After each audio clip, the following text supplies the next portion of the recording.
Hello, everybody, and welcome to episode 15 of the PowettPlay Podcast. I'm Jordan Shannon, and as always, I'm joined by my co-host, Kieran Powell. How are you, Kai? I'm all right, Jordan. How are you? Yeah, good. Loving this weekend's cricket results, as I bet you are. Obviously, a bit of a massive surprise on the England side of things, obviously, with during, especially after the first innings, and superb performance from the West Indies. Yeah, it was two amazing cricket matches and a great advert for, I guess, Test cricket. And Yeah, it goes to show why Test cricket is still the number one form of the game. You know, you saw all manners of people around the world yeah, commenting on both results actually, and even players in the various T20 leagues and stuff. I guess encapsulated by how both games ended, and just the great spectacle that yeah. these two Test matches provided. So it was amazing advert for Test cricket. Yeah, I think that it was, and it goes to show that. I mean, 'cause I remember last week when we were speaking, and obviously I was having a bit of a rant about England, and obviously having concerns over, I touched on preparation a little bit, but also in terms of like concerns over the strength and depth of England as a test playing nation in terms of producing players. And I remember one of the points that stuck with me. You talked about it's 5 days. A lot can happen in 5 days. And I remember thinking to myself, like, that's a full working week. You know, so much can change.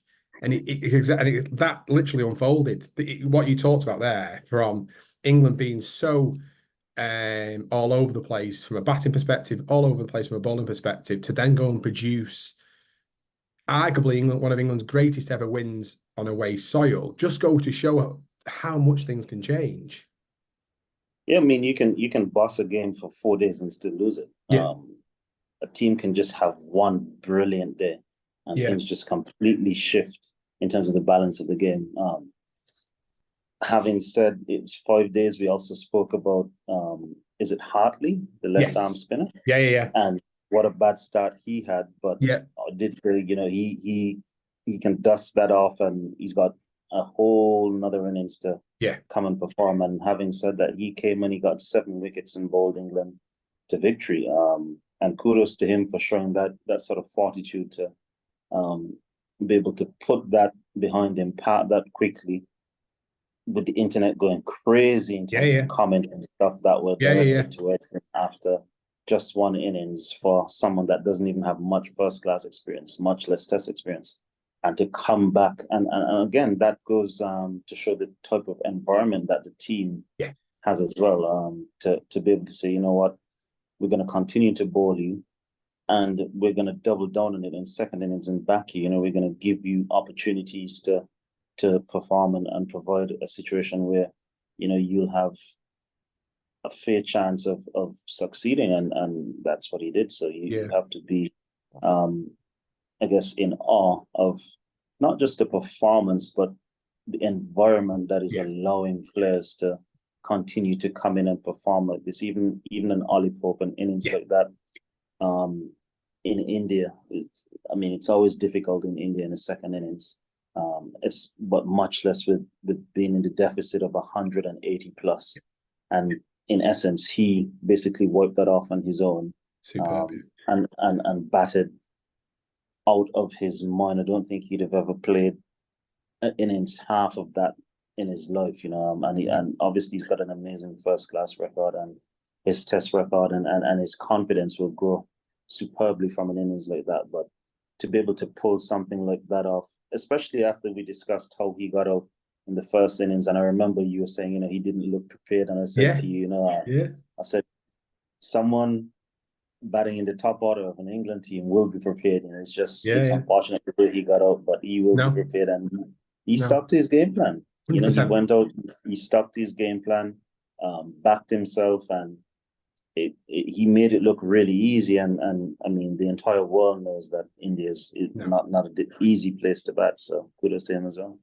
No, I think touching on I thought the Tom Hartley one, his performance. What I was really concerned with is obviously I thought one when Stokes backed in to open the bowling in the first inning, I think it's a hell of a tough ask against the left-hander. We touched on that obviously bowling against the left-handers, but I think that you made the key point there, in my opinion, which is this environment thing, where he was, no matter how poorly he did bowl in the first innings, there's no point moving away from that. He did. He bowled two lengths at times. I think England, one of the problems that they had is they couldn't get that men around the bat as such. They was attacking, but because he wasn't bowling the right lengths and the right lines, it just didn't work for him. But because of the environment that Ben Stokes and Brendan McCullum having at the moment with England, is that he felt that confidence. And I think that was a big thing for him. It allowed him to dust himself off and just go again, and not have to worry about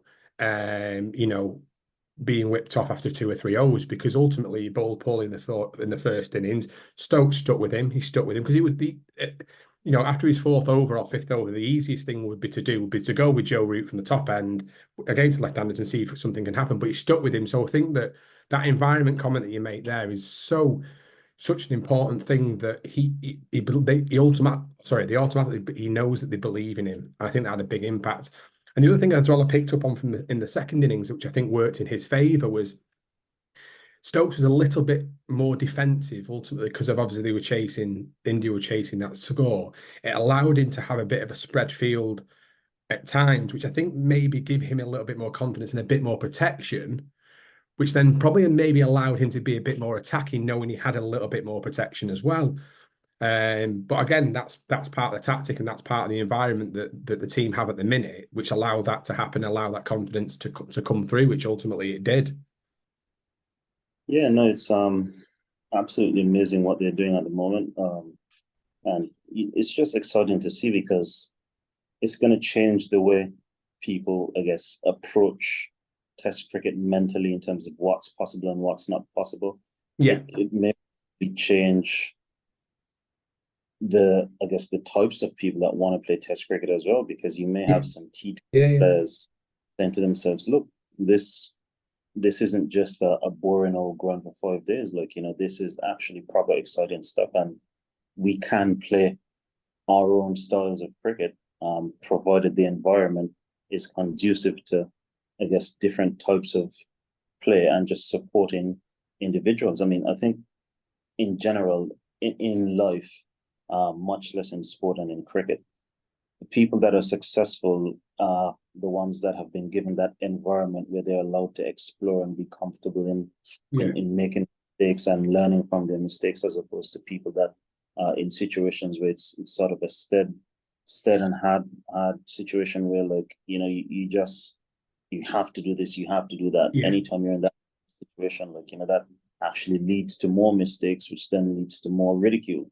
And so it's just amazing to see that something as simple as providing an environment where it's okay if you fail. We're not going to kill you. We're not going to be down, and we will lose matches, but we will win more matches, because it's okay if you, that takes away the tension from the entire environment, and you see performances like what we're getting. Yeah, definitely. And then obviously on the Ollie Pope display, I was, I suppose I did it, I happily eat my words in this situation, but I was obviously disappointed with how he got out, because I did feel he was a little bit, a bit ploddy in the conditions, and you leave yourself open to a little bit of what happened. But I think to come out because he was due a score. Not necessarily due a score. He needed a score really as well. He's been under pressure as well. And there was a lot of rumours in the press around here, in the UK there, he was only in the team because he was vice captain, or the impact he has as a senior member of the team and such. So I think it was great for him to go and show that. And I'll happily hold my hands up and say, I got it wrong from the comment regarding preparation. I know you, like you said, 100% they're going to be prepped, but he was superb. And I think he showed as well that the idea of him playing that reverse sweep, and he came out and said it was actually a way of being a bit defensive as well. It allowed him that confidence, and it was not necessarily the way he allowed him to express himself by playing 360 and the way like that. I thought it was really, really, really impressive. And it's quite funny, really, because I texted you on Sunday morning saying, which one was the greater achievement, and I kind of got a laughing response back and saying, well, it's definitely going to have to be that Ollie Pope's knock, which is, it was superb. Yeah, I think live by the sword, die by the sword. You know, he's prepared himself to go out and play. Yeah, Certainly, and I mean, obviously, it came off now, so it's all fine and well to say well done to him. yeah, If it had come off, judging by this England regime at the moment, he'd still back himself to go second, third, fourth, fifth match and yeah, play exactly the same. And that's yeah, the even more impressive thing, that you get an extended run to, I guess, sort of express yourself in a manner that you see fit. So yeah, well done to Ali Pope. It was an amazing innings. 196. I guess the only thing sort of missing is to get that double yeah, century, yeah. The but four. a lot of partners at the end and just trying to push on a bit more. You can't necessarily knock him too hard for that. No. The innings on the whole was an amazing innings, and what definitely he single-handedly won England a Test match. Yeah, and the confidence that'll instill throughout the squad as well will be massive. You know, not only his own confidence, but the team around. You know, whether it be Ben Duckett at the top of the order or in Zach Crawley, there'll be players now who'll be thinking, you know what, keep backing myself.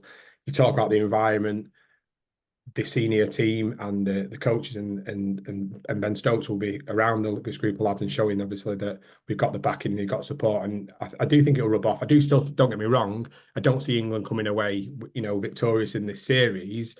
I do still think it's going to be really, really tough.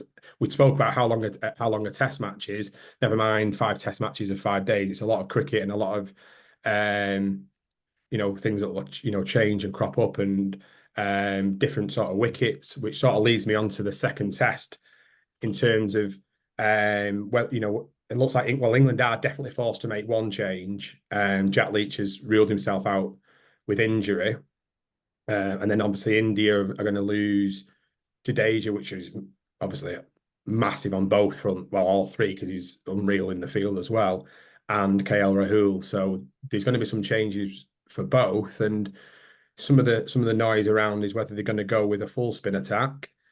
But then I was reading, obviously the conditions do seem to favour a bit of sea movement, so it might be interesting to see whether Anderson comes into the side. Yeah, I haven't followed the build up for the second test that much, if I'm going to be totally honest. But I'm I wouldn't be one in favor of a full spin attack. No, Because obviously in the first innings, I mean, even if it spins on day one, you still want to have at least the option for a bit of a change up, even yeah, if it's just one, to provide something different. And as you said, if there is a bit of seaman offer, I think definitely Anderson comes into play. Mark Wood can take a bit of a rest and sort of freshen up for, I guess, the third or fourth test, whichever one sort of suits having a seamer come back in, whether it's a seamer friendly deck or whether it is a abrasive deck where Mark would be able to get some reverse swing. So I guess these are the things that England are weighing up at the moment. yeah, definitely. And I think that you know, the issue regarding the visa that we spoke about last week, Shoaib Bashir, he's in India now, so he's could potentially come into the side, and he offers the same. I'm sure he's a similar sort of height to Tom Hartley as well. So be interesting to see whether they look at bringing in himself rather, sorry, Bashir rather than and maybe go with rest Rayan Ahmed, because I know he did struggle a little bit during the first test. So it'd be interesting to see what happens and who India bringing, because I know that there's rumours around Sarfaraz Khan coming in for India, who averages something just like, I'm sure it's like 68 or 69 in first class. It's phenomenal. So I'm actually really looking forward to seeing him, you know, come into the test arena, see how he goes, because I've heard a lot about him in India and in the Ranji Trophy and stuff. So, you know, I'll go to the second test. I'll be interested to see how it goes. Yeah, no, it's interesting because India's obviously lost KL Rahul as well, Yeah, which is going to be them along with Jadeja, and obviously Virat's not potentially back until the earliest third test match. third test, So yeah, that would be a issue.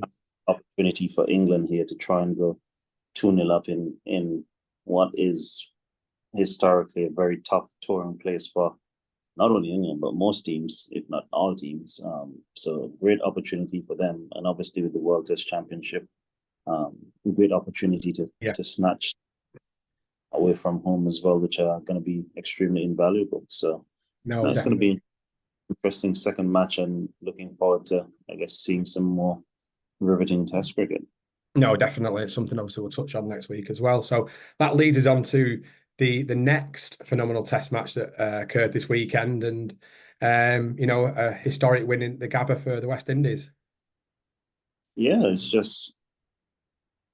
not only just I guess what happened, but I guess the manner in which it sort of unraveled. I mean, the first time that the West Indies have won a Test match in Australia for 27 years or something, Yeah. which is mind blowing. Myself, I've never played a Test match in Australia, so I'm not a part of that history, thankfully. But no, that's it was absolutely amazing. I mean, it instilled or reinvigorated a passion or a hunger to want to play cricket in me.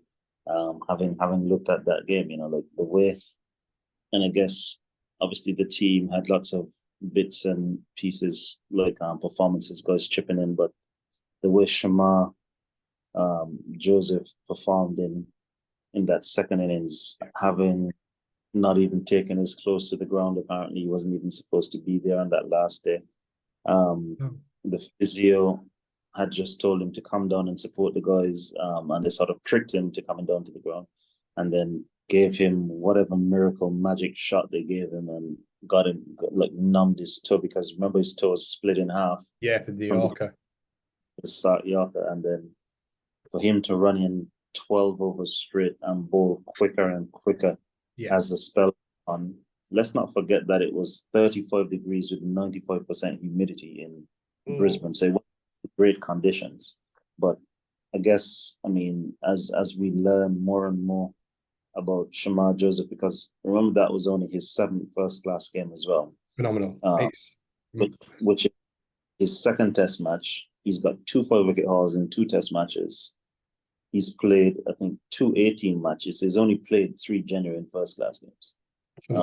It's amazing. And he's 4 wicket hauls. So he's obviously a genuine wicket taker at an early stage of his career. I can honestly say I don't know much about him. As I said, look, we played against them last season.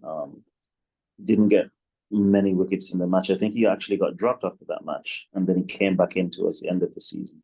Wow. So yeah, it's been an interesting rise for a guy that clearly has like immense raw talent, to be able to come onto the scene and do what he's doing. Yeah. And I mean, obviously, we're gonna say it's just happened overnight, which I mean, it has been quick, but in 7 games, he's got 4 5-wicket hauls, so he's in pretty much every opportunity he's gotten. He's taken wickets. So it's amazing to see. Hopefully, he continues to, I guess, grow. And hopefully, that they can find some sort of balance where they keep him in West Indies cricket, because obviously T20 leagues are going to come knocking. They've come knocking already. He's missing ILT20, but he's going to PSL. And so, I would hope, and I'm sure the region would hope, that there's a way that I guess West Indies cricket can sort of keep him fresh, because his attribute, apart from his skills of moving the ball, is his pace, and he really bowled quick. And so you want to keep that pace up for as long as possible, and have him serve West Indies cricket the way the likes of, I guess, Pat Cummins, Mitchell Starc, Hazelwood, and boys are able to sort of, I guess, find that balance in going to the IPL, but still representing Australia and always seeming to be fit at every single point through every single format for Australia. Yeah, he never seems to pick up anything, does he, at all? It's these, I like, touching there on the outside, not necessarily the situation regarding who's playing for the West Indies. I just hope that they do look after him in that respect, where he can go and play, in these franchise tournaments, but also he's looked after in a way where there's not, sometimes you read about these situations where there's burnout and stuff, and I think that, I think that with this situation and how he's come into the international arena, that he's able to sort of keep going and look after him in that respect. And I hope that, you know, these people, the powers that be at West Indies cricket can look after him really, because there's no doubt you've got a good player there. Yeah, I hope that they put him on central contract immediately. Yeah. Because I'm sure obviously he wouldn't have been on central contract. I'm not even sure if he's on. They got retained with the Guyana cricket franchise. Right.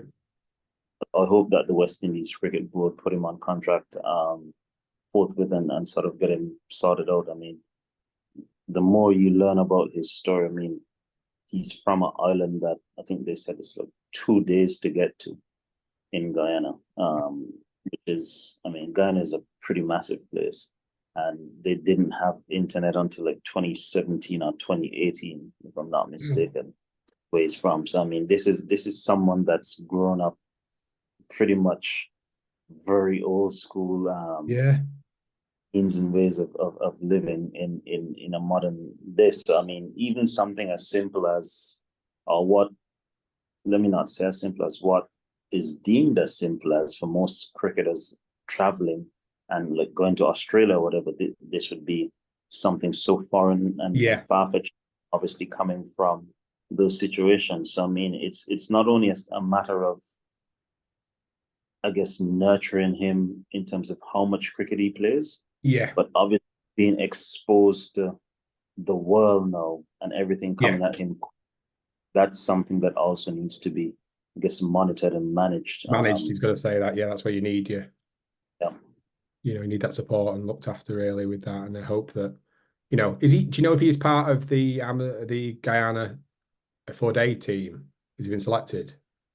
Well, he was a part of it last year, but obviously he's going to the PSL, so I think they've given him that time off to be able to go and in the PSL instead of playing 4-day cricket, which makes sense. I mean, he's gonna play the next series West Indies play. Yeah, I'm pretty sure about. So it makes sense.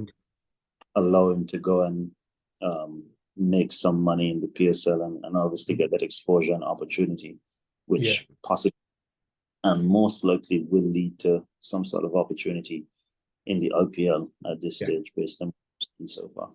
No, which is great for him. We touched on it last week as well about the Australian who got picked up in the BPL and how all of a sudden, you know, your springboard opportunities go, and it's a similar situation here, but you know, but probably on a greater scale in the Test match arena. So it's great to see these successes from you know, come about and how it can open to opportunities and things. So I just wanted to ask you as well, how do you I know it's a separate side in terms of the red ball and the white ball, but obviously the ODI series starts Friday their time through the night, obviously the UK and in Sri Lanka and stuff. But do you think that the knock-on effect confidence-wise will set this series up quite nicely now? 100%, because Australia will be wanting to bounce back from that and I guess show that they're a higher ranked team. But the West Indies one-day team and T20 team have been playing good cricket for the past year or so. T20 team, I think, went unbeaten all of last year in terms of series, and the one-day team, obviously led by our very own Shea, have been going very well as well. So it's going to be an interesting series, I guess. If at the very least the guys will take motivation from that and want to leave Australia on a positive note as well for their respective formats. I'm surprised someone like a Shamar Joseph, obviously he's injured, but I'm pretty sure we're gonna see him around one day in T20 cricket pretty soon as well, for the West Indies, obviously based on his exploits in Test cricket. So I mean, the one-day team should be looking to, I guess, right off of the high that West Indies cricket is on at the moment. But also understand that Australia will be coming in hot, with expectations of avenging what was in their eyes a loss that they probably wouldn't have seen coming. Yeah, no, definitely. I just wanted to ask you quickly, if obviously this is irrelevant because he obviously is injured, if Shamar Joseph wasn't injured, do you think there would have been a way for the West Indies to manoeuvre him into the setup, or would it, because they've already picked a squad, is it already, would it just not be able to take place? I think they'd have just been able to add him to the squad, if Is that what it anything. would, right? Okay, so it'd be simple as It that. would have just been just adding another player to the Right, squad. Something as simple as that. Would they have done it? I'm not sure. right. But I do expect that it will, or he will be included in future squads in the near future. Yeah, definitely. So, I mean, injured, unfortunately, he misses out at the moment, but we've hopefully, everything being equal, we've got a lot of him to see in the future. No, definitely. I'm looking forward to it. I'm looking forward to, like mentioned there, our very own Shay. I'm looking forward to seeing, the progression from them beating England, and performances against England were impressive. I know England probably weren't at the races, but you can only beat what's in front of you at the end of the day. So I'm really looking forward to seeing that, how that goes, and yeah, look forward to that. And we can discuss that over the next few weeks as well. Slightly off topic in terms of our obviously discussing cricket, but I wanted to ask you from someone who plays at elite level sport, the current situation regarding Marcus Rashford at Manchester United. There's obviously a few issues that are potentially going on off the field with him missing training, partying a bit too much, and he's the highest paid player within Manchester United. He's was arguably one of our Manchester United's better players last season, and now it's in sort of his professionalism towards training, his professionalism towards his attitude within the team seems to be having a knock-on effect throughout the whole club. And I wanted to ask you how you would feel in that environment as being a member of a team where someone isn't pulling their weight as such, but also like the impact it probably has within a team environment where someone is quite clearly, probably taking the mick a little bit in terms of how he's carrying himself. Yeah, I don't really stand for that kind of stuff, to be fair. When I'm in a team, and generally throughout my career, I've been, when it comes to my professionalism and the way I carry myself in terms of getting my work done, like nothing gets in the way or messes with my professionalism. Right. If a guy wants to party or do whatever, that's neither here nor there for me. That doesn't affect me as long as you're able to do your job, Yeah. and do your job at a high standard. Then what you do with your personal time and your personal life, is completely up to you. Once it starts affecting the team, then it's time for a sit down.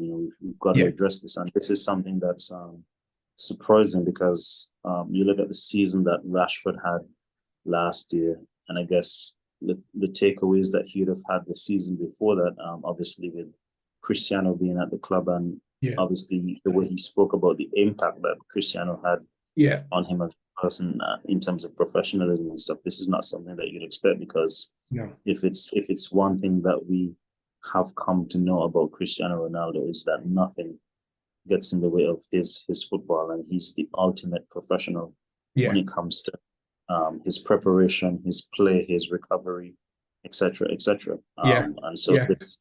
this seems to be something that is,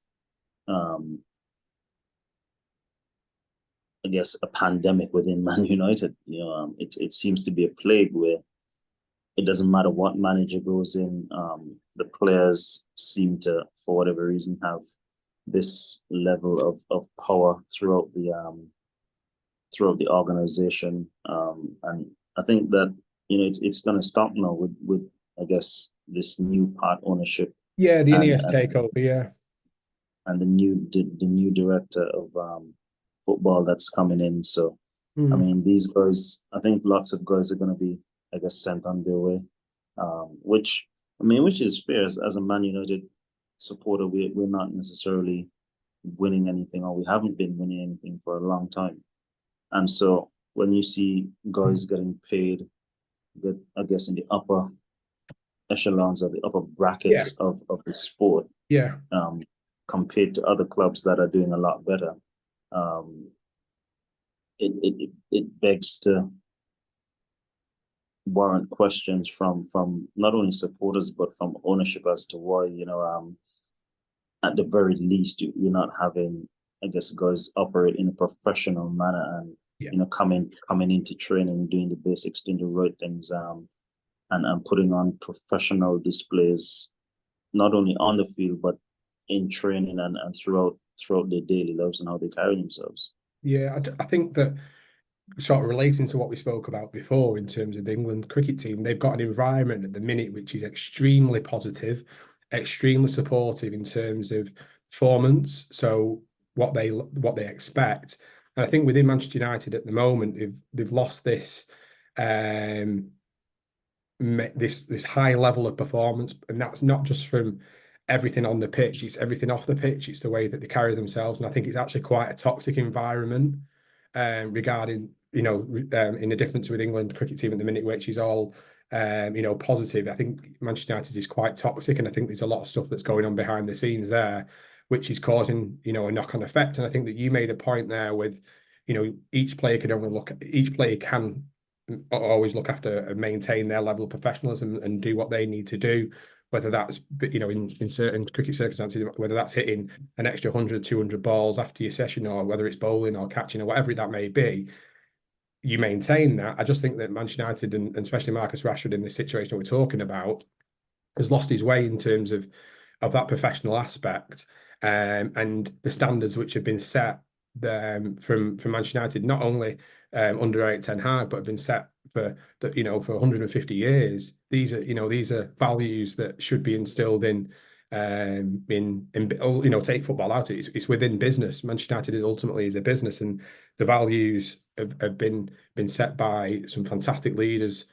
And unfortunately, we are, the club are losing the way a little bit with that. And I just wanted to get your opinion on, obviously, the way that certain players, if in your situation, and how you'd go about it. I know I appreciate your insight there, where you're saying about you'd have to sit them down and try and thrash it out. And I hope that within the club at the minute, they've got players who maybe have that leadership aspect where they could sit Marcus Rashford down or sit whoever it be, and try and work something out. Because at the end of the day, going back to England, you want that positive environment, and you want that environment that allows you players to perform at the maximum capability. Yeah, it's an interesting one, because you've seen lots of former Manchester United players, legends, etc., speak on, I guess, the culture and the atmosphere and the environment within the club at the moment, and it's not what it used to be. And obviously, Sir Alex Ferguson was a monumental figure within not only just the club but within the game, and so it's been quite a task replacing him. And we've had some amazing managers with amazing resumes come through after him, but obviously no one's, I guess, had the time, the backing, the players, a combination of all. Yeah, there's a lot of sort of start putting things in place and making a change. I think ownership sorts of needs to find a manager that they think is someone that can be here for the next 10, 15 years, back that person, and then start getting rid of the players that they sort of need to get rid of, and start building a squad. Because I think at the moment, lots of players use Man United as sort of a payday and a holiday. When you come to Man United, the clubs that are selling you are going to sell you for extra because you're going to Man United, so you've got the money. And these guys aren't going to work as hard because they just see it as a holiday, whereas it's supposed to be you coming to the best club in England and one of the best clubs in Europe, and you're looking to compete for the Champions League and definitely win the Premier League every year. But I don't think that's the environment or the atmosphere or the feel around Man United at the moment. No. And like I said, I'm just, I wanted to speak to you about that because of somebody who plays elite level sport, and I could be here all night talking about the everything. I don't think we have enough time in the day to discuss that, but we can definitely. I wanted to get your opinion on that professionalism aspect. I know it's something that you feel so strongly about, and something that you carried yourself at that level of professionalism for during the whole of your career. So I wanted to ask you that, but I also wanted to ask you a little bit about the Super Bowl. I know you're a bit of an NFL fan, so what do you take? With that, it's next weekend, isn't it? Next Sunday, is it? Yeah, 11th. 11th, yeah. Absolutely thrilled. Kansas City Chiefs back in the Super Bowl. Wasn't looking very likely halfway through the season. Went on a bit of a losing streak there, but I think when teams just have that know-how, that situational awareness, and obviously that experience, they've done it before. I guess sort of like what you have with Australia in cricket and cricket World Cups in particular. They just find a way to get it done, regardless of what resources they have available to them at the time, what the game situation is. Patrick Mahomes, I think, is generational type talent, and Travis Kelce as well. So it's going to be an interesting match because the 49ers have got a very stacked team all around.